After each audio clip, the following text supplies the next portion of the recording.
प्रणाम स्टूडेंट्स, कैसे हैं आप सब लोग। आशा करता हूं अच्छे होंगे। मैं अंकित शर्मा आपका स्वागत करता हूं आपके अपने परिवार फिजिक्स गुरु में। देखें यहाँ पर पढ़ते हैं हम ग्रेजुएशन के लिए फिजिक्स केमिस्ट्री और मैथ्स आपका हमारी एप्लीकेशन फिजिक्स गुरु पर चल रहा है, जिसका लिंक डिस्क्रिप्शन बॉक्स में दिया, आप वहां से डाउनलोड करके कोर्स ले सकते हैं, जिसमें अलजेब्रा बुक चल रही है। आज जो हम आपसे डिस्कशन करने वाले हैं, आज डिस्कशन करने वाले इलेक्ट्रिक फील्ड। लास्ट क्लास में हमने आपसे Coulomb's law in vector form discussion किया था। चलिए हम करते हैं discussion electric field. Electric field की अगर मैं हिंदी बताऊं तो हिंदी आपको पता है, हिंदी क्या होती है, वैद्युत क्षेत्र। तो यहाँ मैं हेडिंग डाल दूं, दिख रही है यहाँ पर।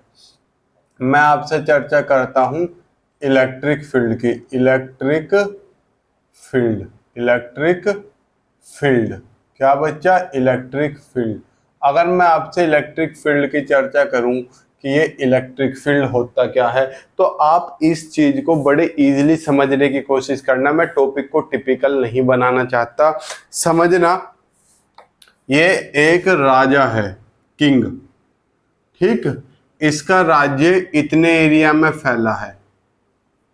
इसने कहा इस क्षेत्र में मेरा कानून चलेगा, मेरी मर्जी से यहाँ पर कोई आएगा और मेरी मर्जी से कोई जाएगा। तो ये सारी इसकी क्या होगी, किंगडम, इसका राज्य क्षेत्र हो गया। ये वाला क्या हो गया, राज्य क्षेत्र। देखो क्या लिखा हुआ है, क्षेत्र। यहाँ भी क्या है, फील्ड। फील्ड का मतलब क्या होता है, क्षेत्र। चलिए ये भी छोड़िए। ये एक चुंबक है, मैग्नेट। ये दूसरी चुंबक है जो इससे 1 किलोमीटर दूर है। क्या ये इस पर कोई फोर्स लगाएगी, इसे अपनी तरफ खींचेगी? बिल्कुल नहीं खींच लेगी। लेकिन जब मैं इसे पास लाता रहूंगा, एक जगह ऐसी आएगी जहां ये इसे तुरंत खींच लेगी या तुरंत दूर भेज देगी। तो इस चुंबक के भी चारों तरफ कुछ एक ऐसा क्षेत्र है जहां पर दूसरी चुंबक या तो आकर्षित हो सकती है या प्रतिकर्षित हो सकती है। ऐसी इलेक्ट्रिक वर्ड बना है इलेक्ट्रॉन से। Electron basically is a charge. तो किसी भी चार्ज के चारों ओर का, किसी भी आवेश के चारों ओर का वो क्षेत्र जहां पर दूसरा आवेश या तो आकर्षण फील करे या प्रतिकर्षण फील करे। सुनना, किसी भी आवेश के चारों ओर का वो क्षेत्र जहां पर दूसरा आवेश आकर्षण अनुभव करे या प्रतिकर्षण अनुभव करे। देखो इंग्लिश में लिखता हूं, the field around any charge, यानी कि किसी भी चार्ज के चारों ओर। The field around any charge where another charge, where another, another का मतलब दूसरा, where another charge feels, feels का मतलब महसूस करना, feels the force of attraction और रिपल्शन। या तो आकर्षण बल का अनुभव करे या प्रतिकर्षण बल का। Where another charge feels the force of attraction और रिपल्शन इज नोन एज, क्या कहलाता है, इलेक्ट्रिक फील्ड कहलाता है। Is known as electric field. क्या कहलाता है बच्चा, इलेक्ट्रिक फील्ड, वैद्युत क्षेत्र कहलाता है। समझ गए। अरे चुंबक के चारों ओर का चुंबकीय क्षेत्र और आवेश के चारों ओर का वैद्युत क्षेत्र। हालांकि चुंबक के नहीं, चुंबक के अकॉर्डिंग एक दूसरी डेफिनेशन हो रहा है मैग्नेटिक फील्ड की, वो हम मैग्नेटोस्टैटिक्स में पढ़ेंगे। यहाँ भी हम इसकी चर्चा कर रहे हैं। अब पढ़ते हैं हम नेक्स्ट टॉपिक। यहाँ पर हमें द फील्ड अराउंड पढ़ेगा। फील्ड स्ट्रेंथ बोल दूं, क्या बोल दूं, फील्ड स्ट्रेंथ, यानी कि जो चारों तरफ फील्ड है वो किस शक्ति से खींच रहा है या किस शक्ति से रिपेल कर रहा है। या 12th क्लास में इसे बोलते थे वैद्युत क्षेत्र की तीव्रता। आया याद कुछ? या मैं बात करूं और इंटेंसिटी ऑफ इलेक्ट्रिक फील्ड, वैद्युत क्षेत्र की तीव्रता, इंटेंसिटी ऑफ इलेक्ट्रिक फील्ड, वैद्युत क्षेत्र की तीव्रता, ऐसा बोल लूं। आपको याद होगा, अगर हल्का सा भी याद हो, कि हमारे पास एक टेस्ट चार्ज होता था Q0, याद है? इसे हम वैद्युत क्षेत्र के भीतर लाने में F बल लगाते थे। तो इस F बल का क्यू नोट के साथ जो अनुपात होता था यही वैद्युत क्षेत्र की तीव्रता होती थी। यानी कि कोई दूसरा चार्ज है क्यू, इसे बोलते थे सोर्स चार्ज। ये मुख्य चार्ज, मुख्य आवेश होता था। अब यहाँ पर दूसरा चार्ज है क्यू नोट, इसे ठाके इसके वैद्युत क्षेत्र के भीतर लाने में एफ फोर्स लगा। तो इस एफ फोर्स का इस टेस्ट चार्ज के साथ जो रेशो होता था वही क्या कहलाता था, इलेक्ट्रिक फील्ड। कोई रॉकेट साइंस नहीं है, ठीक है।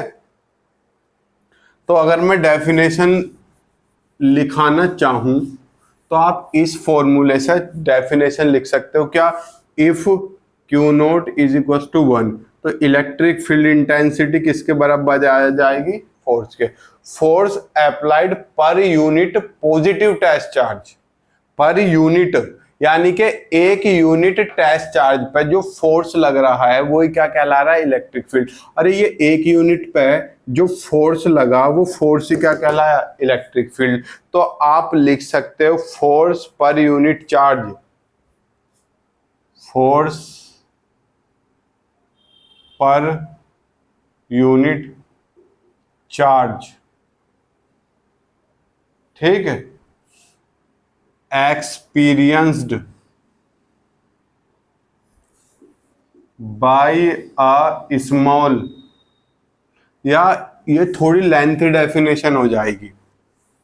मैंने क्या सोचा, टेस्ट चार्ज बाद में डेफिनेशन में लिखा दूंगा, लेकिन थोड़ी सी मैं सोच रहा हूँ लंबी बैठ जाएगी। तो हम क्या करें, यही डेफिनेशन लिख ले, क्या, इन्फिनिटी से चार्ज के भीतर लाए the force applied on per unit test charge, per unit positive test charge, per unit positive test charge. लो यो मैंने यही लिख दिया, positive test charge is known as electric field intensity.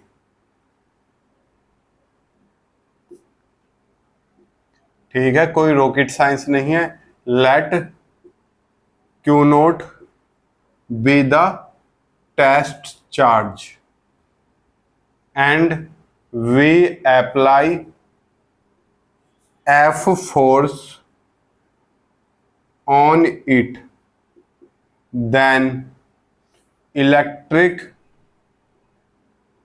field intensity is given by, electric field intensity is given by, कितनी होगी electric field intensity, E equals to F upon q naught. एक क्या है, ये वेक्टर क्वांटिटी है, इसकी S I unit भी आप लिख सकते हो। कितनी है इसकी एस आई यूनिट, थोड़ा इस एक्सप्रेशन को देखो, वीडियो पॉज करो और कमेंट बॉक्स में फटाफट इसकी यूनिट लिख दो। पता समस्या क्या है, मैं आपको क्वेश्चन देता हूं और आप क्वेश्चंस के आंसर कमेंट बॉक्स में नहीं लिखते, ठीक, और फिर मैच करो।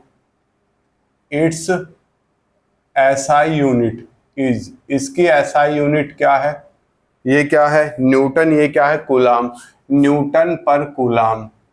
इट इज अ कैसी क्वांटिटी है, एक वेक्टर क्वांटिटी है, it is a vector quantity. ठीक, जब ये वेक्टर क्वांटिटी है तो इसकी डायरेक्शन क्या होगी, इसमें कुछ ना कुछ, अरे वेक्टर क्वांटिटी में डायरेक्शन होती है, सदिश राशियों में दिशा होती है या नहीं होती, बिल्कुल होती है, तो इसमें भी दिशा होगी। It is a vector quantity directed in the, किस दिशा में आरोपित होती है, वो directed in the direction of force, बल की दिशा में ही लगी हुई होती है, directed in the direction of force. अगर मैं आपसे बात करूं इसके मेन फॉर्मूले की, ये तो हो गया एक सिंपल सा फॉर्मूला, एक नया फॉर्मूला निकालते हैं, electric field due to a point charge, electric field intensity. अब देखो, अब बार बार मैं इसे इलेक्ट्रिक फील्ड इंटेंसिटी नहीं बोलूंगा, इलेक्ट्रिक फील्ड ही बोल देते हैं, ठीक है, electric field intensity due to a point charge. अभी साइड में जगह, अरे यार काफी जगह, due to a point charge भी आ जाएगा, आ जाएगा मुन्ना राजा, due to a point charge. अब पॉइंट चार्ज की वजह से हम इलेक्ट्रिक फील्ड इंटेंसिटी निकालेंगे। अब मैं इसे थोड़ा तुम्हें अलग तरीके से कराने की कोशिश करूंगा। 12th में अलग तरीके से किया था और अब मैं थोड़ा सा नन्ना सा, जिससे आपके अच्छे मार्क्स गेन कर सको। हमने क्या मान लिया, हमने मान लिया let us consider q be a source charge. एक क्यू सोर्स चार्ज है, ठीक है, ये हमने क्यू मान लिया source charge. And q naught be the test charge, q naught एक टेस्ट चार्ज मान लिया। The position vector of capital q या small q is capital r मान लो इसे कैपिटल क्यू मान लो, और इसका क्या मान लो, स्मॉल आर मान लो। कोई रॉकेट साइंस नहीं। हालांकि आपकी बुक में वेक्टर से रिप्रेजेंट कर रखा है, क्योंकि वेक्टर फॉर्म लेकर निकलवाया है, तो मैं भी लो वेक्टर से रिप्रेजेंट कर देता हूँ। कोई इसमें रॉकेट साइंस वाली बात तो ही नहीं। अगर मैं आपसे फोर्स बताऊं, इन दोनों के बीच एक फोर्स लगेगा, अट्रैक्शन का भी हो सकता है, रिपल्सन का भी हो सकता है। वो फोर्स बताओ। वीडियो पॉज करो, कमेंट बॉक्स में फोर्स लिखो, फटाफट बताओ, ठीक है। The force, the value of force sir is given by, क्या होता है force, F equals to k q one q two upon r square. यही तो होता है, ये था नॉर्मल फॉर्म। यहाँ पे हमने तीर मानने हुए हैं, ये वेक्टर मानने हुए हैं, तो वेक्टर मानने हुए तो वेक्टर फॉर्म लगाओगे। वेक्टर फॉर्म क्या थी, आर वेक्टर इंटू आर के मोड का क्यूब, यही तो थी। याद नहीं, अभी याद आ जाएगा। F इक्वल्स टू कितना तक, 1/4 pi epsilon naught Q1 Q2 upon r cube, क्या था, आर वेक्टर माइनस आर के मोड का cube into r vector minus r vector, यही तो था। अरे यार, हमने R1 माइनस R2 ना मान के करा था, तो यहाँ क्या था, R1 minus R2, R1 minus R2। कुछ याद sir, capital r small r minus क्यों नहीं लिखा। अगर आप मन की आंखें खोल लो तो देखो स्मॉल आर थोड़ा सा बड़ा है, मैंने मान लिया, ऐसा मैंने एज्यूम कर लिया, ठीक है। इसमें कोई रॉकेट साइंस नहीं थी। अब अगर मैं इस ये तो एक वेक्टर फॉर्म आ गई, लो इसके ऊपर वेक्टर फॉर्म लगा दूं, हट जा, ठीक है, ये आ गई। इफ सोर्स चार्ज, ये कैसा है, ये तो है सोर्स चार्ज। मैं तुम्हें बिल्कुल ही अलग तरीके से करा रहा हूं। ये क्या है, टेस्ट चार्ज, जिससे एग्जामिनर पूरे के पूरे मार्क्स दे, मार्क्स कट ही ना पाए, ठीक है। Source charge, test charge. If source charge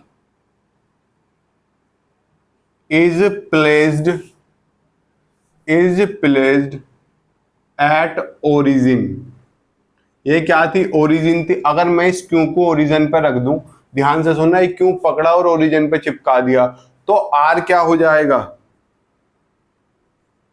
0 ना हो जाएगा।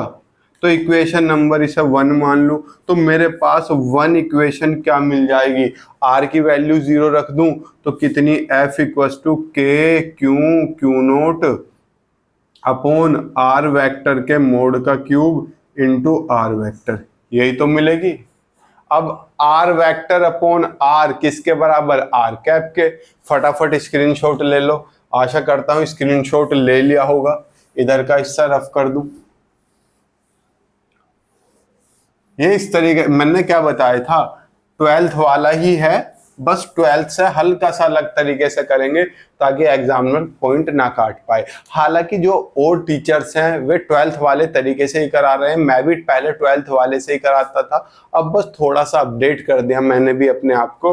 ये एफ वेक्टर फॉर्म है अभी, तो अब मैंने क्या किया, इसे तो आर क्यूब भी लिख लो, मैंने बताया था, यहाँ इसकी जरूरत नहीं पड़ती, तो k q naught upon r cube into r vector, तो f vector equal to k q naught, ये कितना, इसे लिख दूं r vector upon r into r square. ये तुम्हें पता है, अरे ए कैप किसके बराबर था, vector A upon vector A का मोड, और वेक्टर ए का मोड क्या होता था, केवल ए, तो ये किसके बराबर आ गया, तो एफ वेक्टर किसके बराबर, k q q naught upon r square into r cap.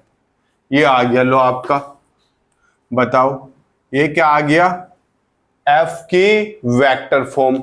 अगर मैं इसका क्या लिखना चाहूं, मैग्नीट्यूड, तो क्या मैं इसका मैग्नीट्यूड लिख सकता हूं या नहीं, क्या आर कैप हटा दूं, अरे आर कैप डायरेक्शन ही तो बताता है। पहले रुको, hence electric field intensity is given by, कितनी होगी electric field intensity, E equals to F upon q naught, implies that की जरूरत भी नहीं, ई वेक्टर इक्वस टू, अरे एफ वेक्टर कितना मेरे चांद सितारों, k q naught upon r square into r cap, f की वैल्यू अपॉन क्यू नोट, अरे अपॉन में एफ अपॉन क्यू नोट ही तो है, ये दिख नहीं रहा, एफ अपॉन क्यू नोट। अब ये कटप्पा आया और कटप्पा ने बाहुबली का वध कर दिया, तो मेरे पास वेक्टर ई की वैल्यू कितनी आ गई, k q r square upon r cap. इधर का हिस्सा रफ कर दे रहा हूँ, स्क्रीनशॉट ले लो, बड़े अच्छे से हमने वेक्टर फॉर्मेट में पढ़ने की कोशिश की है। अब मैं तुम्हें बताऊंगा something is better than nothing, मतलब अगर पेपर में आ जाए तो कैसे करना है। अगर ये याद रहा तो ये तो सोने पे सुहागा है, अगर वेक्टर फॉर्म से याद ना कर पाए तो दूसरा तरीका बता दूंगा। मैं ऐसे क्यों करा रहा हूं, मुझे सिंपल करा के फिर वेक्टर फॉर्म करानी पड़ती, अब मैंने दोनों साथ ही करा दी, वेक्टर फॉर्म भी आपके साथ में ही कवर हो गई है। तो यहां से वेक्टर ई कितना आ गया, k q upon r square into r cap, या E cap equals to 1/4 epsilon naught, k की वैल्यू रख दी q upon r square into r cap. लो ये मेरे पास इलेक्ट्रिक फील्ड इंटेंसिटी आ गई, ठीक है। अगर मैं इसका मैग्नीट्यूड लिखना चाहूं, मैग्नीट्यूड ऑफ ई वेक्टर, तो ई वेक्टर का मैग्नीट्यूड केवल E 1/4 epsilon naught q upon r square, ये आ गया।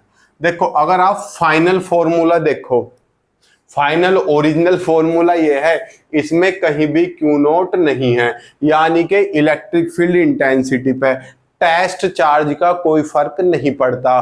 टेस्ट, इसका नाम ही क्या है, टेस्ट, केवल ये टेस्ट करने के लिए होता है कि उसे लेके घूम रहे टू टू टू, यहाँ पे अट्रैक्शन फील करा, अरे यहाँ पे इलेक्ट्रिक फील्ड है, उसका इलेक्ट्रिक फील्ड पे कोई इफेक्ट नहीं था। देखो ये है क्यू नोट और ये है क्यू नोट, तो इलेक्ट्रिक फील्ड हमें किसका मेजर करना है, सोर्स चार्ज का। ये तो चेक करने के लिए है कि इलेक्ट्रिक फील्ड कहां से स्टार्ट हुआ, इसे लेकर घूम रहे डू डू डू डू, यहाँ और अट्रैक्शन लगा, यहाँ से इलेक्ट्रिक फील्ड स्टार्ट हो गया, इसे मेजर कर लो। अब ओरिजिनल में तो मेजर ये कर रहे हैं, तो फाइनल फॉर्मूले में क्यू नोट इस वजह से गायब, वो फील करो, फील चीजों को समझना। अब एग्जामिनर ये कहता है कि मेरे पास जो टेस्ट चार्ज था वो 10 कूलाम था, हालांकि बहुत छोटा सा नन्ना सा होता है, पर मैं एज ए वैसी बोल रहा हूं। यहाँ पे जो इलेक्ट्रिक फील्ड इंटेंसिटी आई वो आई 50 न्यूटन पर कूलाम। अब उनने टेस्ट चार्ज डबल कर दिया 20 कूलाम, तो इलेक्ट्रिक फील्ड इंटेंसिटी कितनी होगी, अरे इतनी ही रहेगी, क्योंकि test charge electric field intensity पे कोई इफेक्ट नहीं डालता। अब कुछ खिलाड़ी से कहेंगे सर यहाँ तो डाल रहा है, नहीं डालता यहाँ भी, क्योंकि जब फोर्स की वैल्यू रख दोगे तो क्यू नोट से क्यू नोट उड़ जाता है। सर ये तो हो गया हमारा ग्रेजुएशन वाला। अगर आपको नहीं आता तो आप बीएससी वित्त्याक इंटर वाले तरीके से भी कर सकते हो, क्योंकि something is better than nothing, छोड़ के आने से अच्छा है कुछ ना कुछ करके आओ। कैसे, देखो ये क्यू है, ये रखा हुआ, इंटर में जैसे करते थे हम, ये क्यू नोट है, इनके बीच की डिस्टेंस कितनी है, आर। तो इलेक्ट्रिक फील्ड इंटेंसिटी का फॉर्मूला अभी हमने पढ़ा, f upon q naught. F की वैल्यू आपने पढ़ी है 1/4 epsilon naught Q1 Q2 upon r square, और ये अपॉन में q naught as it is, q naught से क्यू नोट कट गया। हमें 12th में ऐसे पढ़ाया जाता है, तो आप ऐसे भी करके आ जाना। कब करना है, जब आपको ये वाला नहीं आता। अगर ये आता है तो फिर तो कोई बात ही नहीं है, क्योंकि something is better than nothing, इस पर मार्क्स भी कुछ ना कुछ तो मिलेंगे, ना करने से अच्छा है कुछ तो कर ही लो। ठीक, यहाँ पर हमारा इलेक्ट्रिक फील्ड इंटेंसिटी खत्म होता है। कल हम फील्ड लाइंस के बारे में चर्चा करेंगे। ओके, कल हम चार्ज डेंसिटी के बारे में भी चर्चा करेंगे। चार्ज डेंसिटी एक बड़ा ही अच्छा टॉपिक है, बेहतरीन टॉपिक है, उससे आगे भी आपके काम आने वाला है। फ्लक्स पढ़ेंगे, गॉस थ्योरम पढ़ेंगे, ठीक, गॉस थ्योरम की एप्लीकेशन पढ़ेंगे और फिर इसी के साथ आपकी ये यूनिट खत्म हो जाएगी। फिर मैग्नेटोस्टैटिक्स चलाएंगे। ठीक है, कोई घबराने वाली बात नहीं है। अब डेली रेगुलर बेसिस पे आपकी क्लास हो रही है। मिलते हैं आपसे कल, तब तक के लिए खुश रहिए, मुस्कुराते रहिए। जय हिंद, जय भारत, प्रणाम।